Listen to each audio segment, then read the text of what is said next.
পিতা পুত্র পবিত্র আত্মার নামে আমেন। প্রভু যিশুর বার্তা ছিল অত্যন্ত স্পষ্ট।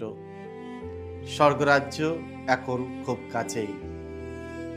এই ঘোষণা কেবল মুখের কথা নয়, এটি মানুষের জীবনে ঈশ্বরের প্রেম, করুণা ও মুক্তির উপস্থিতি প্রকাশ করার আহ্বান।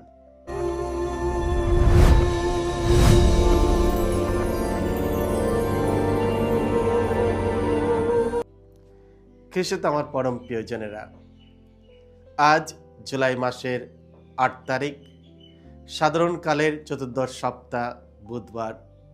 আর আজকে ডেলি মান্না ঈশ্বরের বাণী প্রতিদিন নেওয়া হয়েছে সাধু মতি রচিত মঙ্গল সমাচার থেকে 10 অধ্যায় 1 থেকে 7 পদ।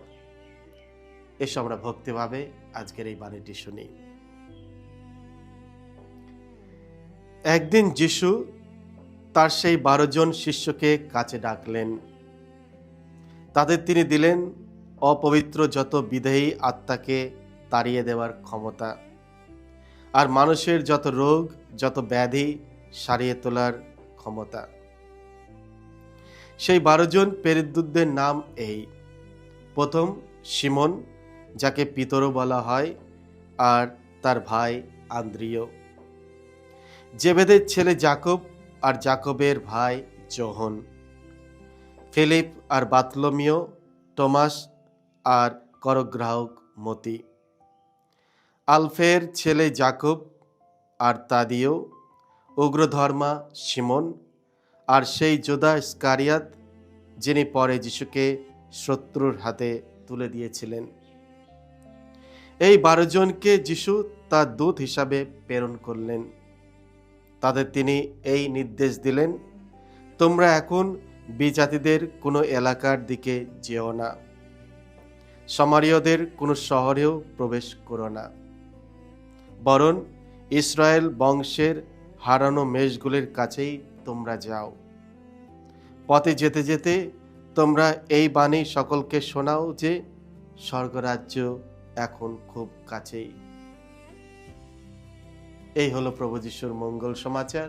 প্রভু যিশু তোমার মহিমা প্রচারিত হোক। স্বর্গরাজ্য খুব কাছেই। খ্রিস্ট আমার পরম প্রিয়জনেরা, আজকের পবিত্র মঙ্গল সমাচারের মূল বার্তাটি খুবই সহজ: স্বর্গরাজ্য এখন খুব কাছেই। ঈশ্বরের রাজ্য কি, বা স্বর্গরাজ্য বলতে কি বোঝানো হয়েছে? ঈশ্বরের রাজ্য হলো সেই সমাজ যেখানে নারী পুরুষ ঈশ্বরের প্রেম ও করুণা উপলব্ধি করে এবং স্বেচ্ছায় তাকে তাদের প্রভু ও রাজা হিসাবে মান্য করে, তার ইচ্ছার প্রতি অনুগত প্রকাশ করে। যিশু তার শিষ্যদের যে প্রার্থনা শিখিয়েছিলেন, প্রভুর প্রার্থনা, সেখানে তিনি তাদের শিক্ষা দিয়েছিলেন এইভাবে প্রার্থনা করতে: তোমার রাজ্য আসুক, তোমার ইচ্ছা পূর্ণ হোক পৃথিবীতে এবং যেমন স্বর্গে। এই প্রার্থনা আমাদের স্মরণ করে দেয় যে ঈশ্বরের রাজত্ব প্রথমে আমাদের হৃদয়ে প্রতিষ্ঠিত হতে হবে এবং তারপর আমাদের পরিবার, সমাজ ও সমগ্র পৃথিবীতে ছড়িয়ে দিতে হবে। যখন যিশু ঈশ্বরের রাজ্যের মঙ্গল সমাচার প্রচার করেছিলেন, তখন তিনি অলৌকিক চিহ্ন ও আশ্চর্য কাজের মাধ্যমে সেই মঙ্গল সমাচারের শক্তিও প্রকাশ করেছিলেন।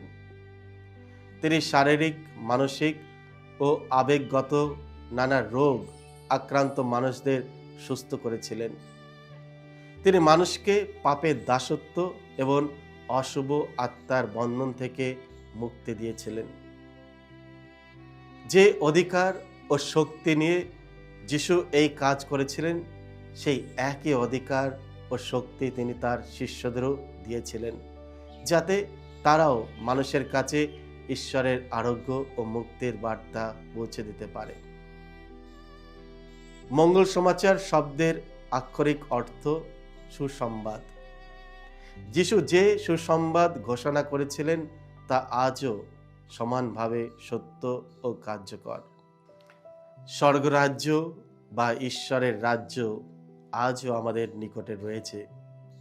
যদি আমরা যীশু খ্রিস্টে বিশ্বাস করি, যিনি ঈশ্বরের বাক্য হয়ে মানব দেহ ধারণ করেছেন এবং মঙ্গল সমাচারের শক্তিতে আস্থা রাখি, তবে আমরা সেই দেওয়া স্বাধীনতা, আনন্দ ও শক্তির অভিজ্ঞতা লাভ করব। সেই শক্তিই আমাদের তার প্রকৃত শিষ্য হিসাবে জীবনযাপন করতে এবং অন্যদের কাছে তার সাক্ষ্য বহন করতে সক্ষম করে। কেউ অর্থ দিয়ে স্বর্গ কিনতে পারে না, কিন্তু যদি আমরা যীশুখ্রিস্টের প্রেম ও করুণা সত্যিই অনুভব করি, তবে স্বর্গ ইতিমধ্যেই আমাদের হৃদয়ে বাস করবে। আপনি কি বিশ্বাস করেন যে যিশু আপনার জীবনকে সম্পূর্ণরূপে পরিবর্তন করতে পারেন এবং আপনাকে ঈশ্বরের রাজ্যের শক্তি ও অধিকারে অংশীদার করতে পারেন? যিশু সাধারণ মানুষকে অসাধারণ কাজের জন্য বেছে নেন। যিশু তার শিষ্যদের সেই কাজ চালিয়ে যাওয়ার দায়িত্ব দিয়েছিলেন যা তিনি নিজে করেছিলেন, ঈশ্বরের বাক্য প্রচার করা এবং ক্লান্ত, অবহেলিত ও পীড়িত মানুষদের কাছে তার আরোগ্যকারী শক্তি পৌঁছে দেওয়া। 12 জন প্রেরিতদূতকে নির্বাচন করার ঘটনা আমরা ঈশ্বরের কাজের একটি গুরুত্বপূর্ণ বৈশিষ্ট্য দেখতে পাই। যিশু বেছে নিয়েছিলেন একেবারে সাধারণ মানুষদের। তারা ছিলেন না কোনো পেশাদার ধর্মীয় নেতা, তাদের ছিল না ধন সম্পদ বা সামাজিক মর্যাদা। তারা ছিলেন সাধারণ পরিবারের মানুষ। সাধারণ কাজ করতে বিশেষ করে কোনো উচ্চশিক্ষা বা সামাজিক সুবিধাও তাদের ছিল না। যিশু এমন মানুষদেরই চেয়েছিলেন যারা তার আহ্বানে সাড়া দিতে সাধারণ জীবনকে অসাধারণভাবে ঈশ্বরের সেবায় উৎসর্গ করবে।